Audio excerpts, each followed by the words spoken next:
What's going on, guys? It's Sue here. I hope you've all been having a fantastic week. I am so pumped to share this week's collectible with you guys. It's a character that I deeply loathed and feared so much. Today, we're going to unbox and assemble Mimic from the Dark Souls video game series, a character that literally made looting chests so stressful.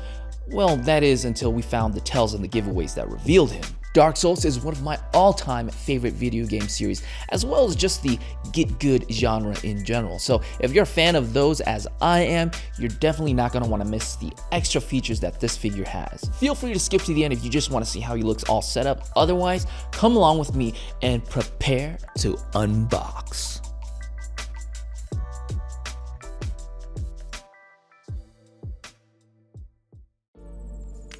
This is quite a chunky box, so I weighed the overall package and it came in at 30.6 pounds or 13.9 kilograms.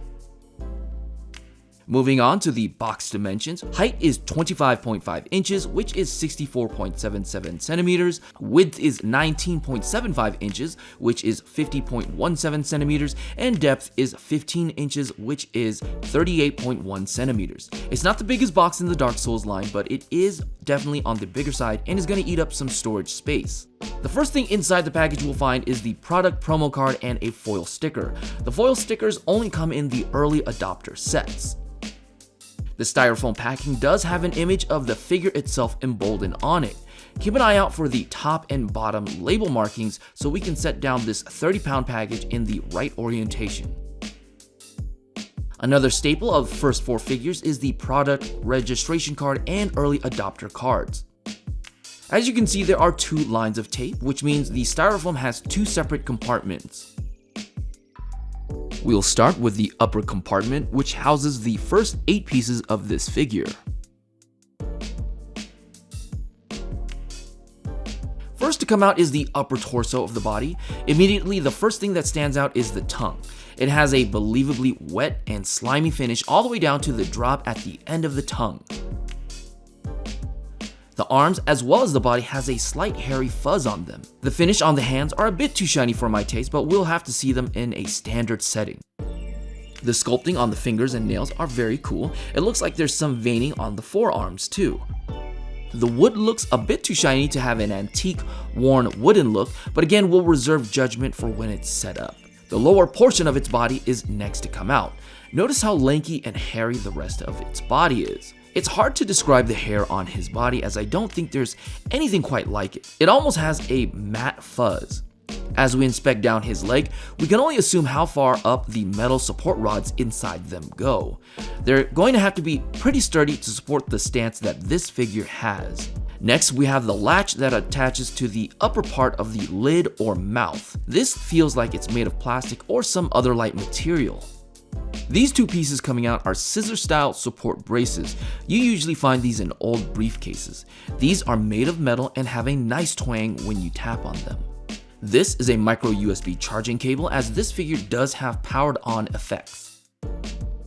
The last piece in this upper compartment is the upper lid or upper lip of the treasure chest head, complete with 28 bone teeth, which all look fantastic. That's everything from the upper compartment. Now onto the lower second. The lower compartment houses another 6 pieces, though 2 of them are batteries and another piece is the additional display option only found in this definitive edition.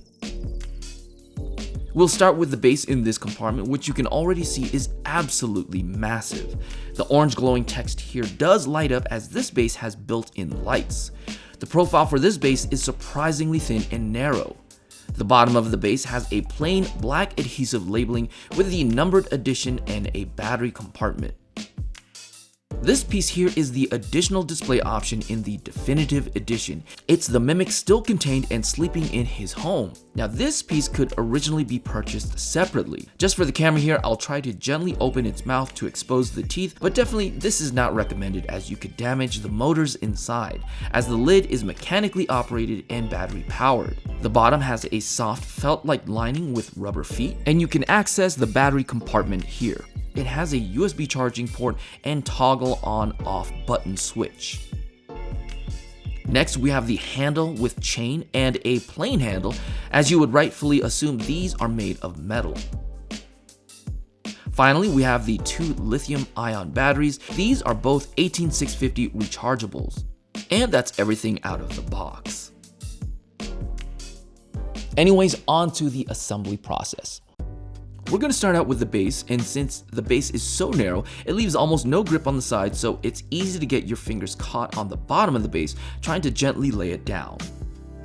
The legs attach to the base via a rod under each foot. The base has little depth for the rods to travel and bite into, but they are a pretty snug fit. What is a little freaky is that the legs don't quite line up to the holes, so you may have to ever so gently pull on the legs to get them to line up. They're going to have to be fully secure to hold this forward lunge on the figure, so we'll have to make sure they're fully inserted. Though by design, the heel on the front foot is actually raised and does not make complete contact with the base. The upper torso is the next to go on. It attaches via a square key with a rod in its center. It's a very straightforward attachment. Next is the upper lid or upper lip. What is this thing? What would you call it? It's technically a forehead, right? Anyways, it attaches via 2 pegs located along this slot. It can be slightly tricky to get in. This is the treasure chest latch. It attaches via a magnet. These are the inner metal scissor style support braces. They are color coded yellow and white. They attach magnetically via a square key on each end, and lining them up isn't the easiest thing to do. This is definitely the trickiest part of assembling Mimic, as you are very limited in space and visibility is obstructed by the arms. If the square keys were round, that would have made this process significantly easier. Here we have the handle on his right side that slot into these 2 holes. The same goes for the handle on his left side.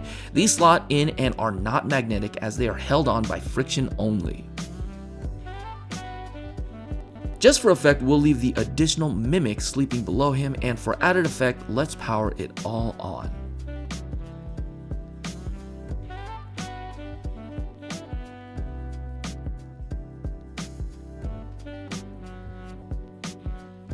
That second stage light up feature where the light scrolls across the message, it looks so good in person, like crazy good. It totally caught me off guard. But now that he's all set up, let's take a close look at this gross looking thing.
So what do you guys think of it all set up? Now, when the pre-order for this figure first came up, it took me back to Sen's Fortress, that first encounter.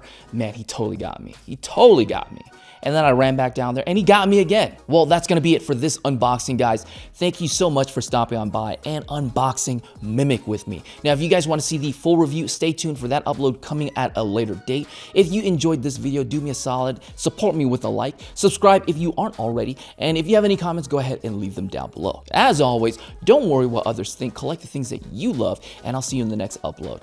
Once again, guys, thank you so much. Take care.